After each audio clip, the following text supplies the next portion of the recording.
Hello everyone, I hope each one of you is doing fine and great and staying at home as usual. Today we will discuss the important themes in the play, and if you're wondering where can we find this file, you can find it under the title Lecture for Converted PDF, and it is already posted in our Telegram channel and also in our Google Classroom. So starting from the beginning with the themes, we will start with rhetoric and conspiracy, and then we will move on to politics, morality, fate, leadership qualities, and then ambition, and then finally death. So today let's start with rhetoric and conspiracy. You might probably wonder what is the meaning of rhetoric. So if you do remember that I mentioned this word in when I was explaining the plot summary. So rhetoric, what I mean by that is the use of language in a way to persuade others. For example, if you want to persuade someone or convince someone to do something, you use your art of speaking. What I mean by art of speaking is that you use or pick the particular words in order to convince the one in front of you to do that. Or let's say it's kind of like a rhetorical skills or tricks, let's say, that some people use sometimes to convince other to do something. And in the play we have Cassius here, if you do remember. He's the one who is having these rhetorical skills. So he's the one, let's say he's the prime mover or the one who wanted to recruit the conspirators, or let's say gather them together in order to assassinate Caesar. If you do remember when I was talking about the plot summary, so he first tried to persuade Brutus at the beginning, because he believed that Brutus is well respected by people, and if he joined the conspirators, then they will not feel afraid of people, and especially people's reaction against them if they just killed Caesar in front of all people. And Brutus also knew that Cassius has kind of like a planning to do something against his principles, because Brutus himself is a very respectful person, is very an honorable man, and that's why we can say that Cassius used a persuasive tricks to convince Brutus to join the conspiracy and kill Caesar. So one of the things that he used at the beginning, he tried to show himself as a mirror for Brutus. He was, if you do remember, or if you watch the videos that I've posted, there was a conversation between Cassius and Brutus, and he's telling him, Brutus, don't you see yourself? You're such an honorable man and everybody respects you. But if you do not see yourself very well, I can be your mirror. I can show you yourself. I'm your mirror. This is one of the things that Cassius used to persuade Brutus and to make him think that he is a true honorable man. Not only that, he also tried to talk to him and tell him that, he rescued Caesar once when he were swimming in the river. If you do remember when I told you that Cassius started to use persuasive stories in order to convince Brutus that Caesar is not a king or not a godlike figure, rather he's a normal human being. And one day he sunk in a river and he almost sank, and Cassius himself saved him. And another day Caesar had the falling sickness because he was very sick, and this is considered to be weaknesses if it is compared to any Roman history leader at that time. And also we can see that if you do remember that one of the ways, also persuasive ways, that Cassius used to make Brutus convinced to stand against Caesar is that he started draw a comparison between the name of Caesar and the name of Brutus.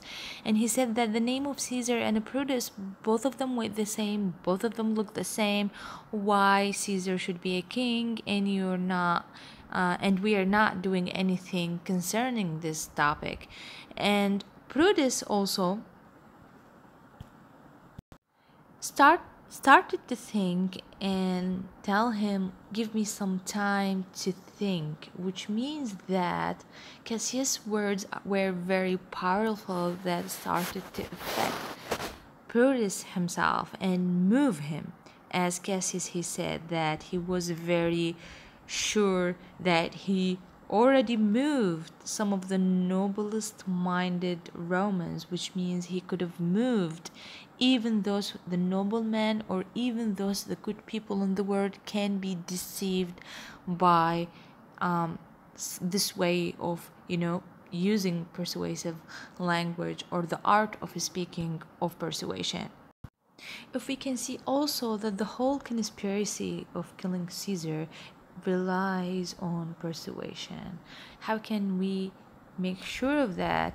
Is the conspirators themselves also, they were very confident of themselves that they can persuade others to join the conspiracy. And Decius, one of the conspirators, was very sure that he can persuade Caesar to come to the capital. If you do remember Decius, he's the one who came to Caesar's house and take Caesar to the capital. When Caesar refused to go to the capital, Decius himself urged him to go, and he said that the dream was misinterpreted by Calpurnia. Also, one of the things that are very important is that Cassius himself also tried to convince the other conspirators to kill Mark Antony, but Brutus at that time truly refused, and he said that we are sacrificers, we are not butchers, which means this will sound very bloody to the people who are watching. Our main cause is to kill only Caesar himself. So, student, this is a very important part in the play, which is what we can see, funeral oration. What I mean by the funeral oration is the speak that Brutus and Antony make over Caesar's dead body. So rhetoric here plays a very vital role, or say important role, during the funeral oration. What I mean by that is that, do you remember when Brutus killed Caesar? The people outside were very afraid and wanted to know the reasons for killing. So Brutus stood in front of them and started to speak with them. He tries to win, let's say, to win their emotions and to win their acceptance for the things that they do. So at the beginning, Brutus speaks first to the people, and he gives them the opportunity. They give him the opportunity to explain the reason for this part in the assassination, why he killed Caesar, and he explained that they were very afraid that Caesar is becoming very ambitious, and they were afraid that he might become a tyrant. So one of the things that characterize Brutus, speech during the funeral is that he uses a prose instead of verse, and his oration, which means his speech, was really very calm, and he uses a lot of antithesis and parallelism. What it means by that, he uses the things that are opposite and the things that are similar. Let's see this quote. Had you rather Caesar were living? Do you prefer that Caesar is alive and you die like a slave?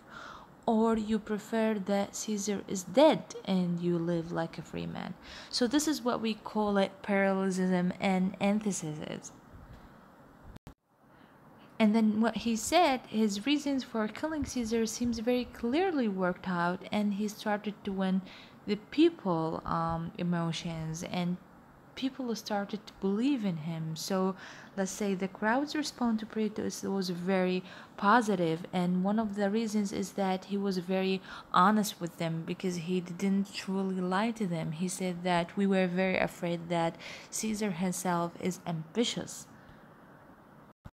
But when we come to Antony's speech, because Brutus allows Antony to speak to the people, so Antony's speech is very different from Brutus because it is in a black verse. It is not in a prose. This is one, and it was delivered over Caesar's bloody corpse. And one of the things that Antony uses is a series of examples and through repeated reminders that a Brutus is honorable man. So what he used is that he kept saying that Brutus is thought that Caesar was ambitious, but Brutus is an honorable man, as if he is implying something, as if he is trying to, to increase doubt into the people's hearts and emotions. Also, one of the things that Antony uses is what we call it tantalizing, which means by tantalizing is kind of like um, hiding a surprise, or let's say wanted to make an excitement for the audience or for the people who was watching him. He told them that there was a will that Caesar has written, and whenever he speaks, he just reminds them that there is a will, as if he is hiding something, kind of like tantalizing, hint at something, and or hinting at Caesar as well. And this is very important in the play, because he could have just stirred the people's emotions, and he could have just won their acceptance, and for this reason people started to believe in him, and they just shifted their ideas from Caesar being a tyrant into that Caesar being a nobleman again, and that the honorable Brutus is a traitor in their eyes. And right now Antony and Brutus will have a battle among themselves. So this is the importance of what we call a rhetoric language and conspiracy. So student, if I ask you what is I remember like I asked you, let me just see. Yes, here we go.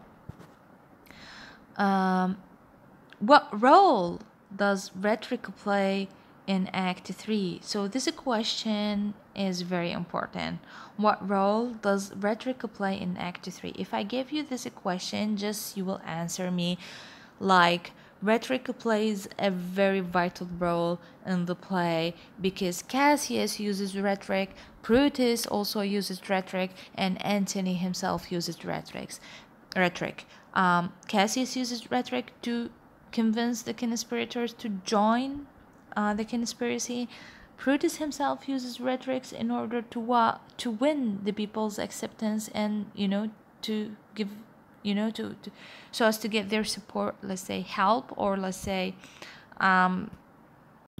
or win them. And Antony, by the end of the play, also uses rhetoric in order to move people's emotion and stir them against the conspirators. I hope I made myself clear. Please focus on this very important theme in the play. Okay, thank you for watching.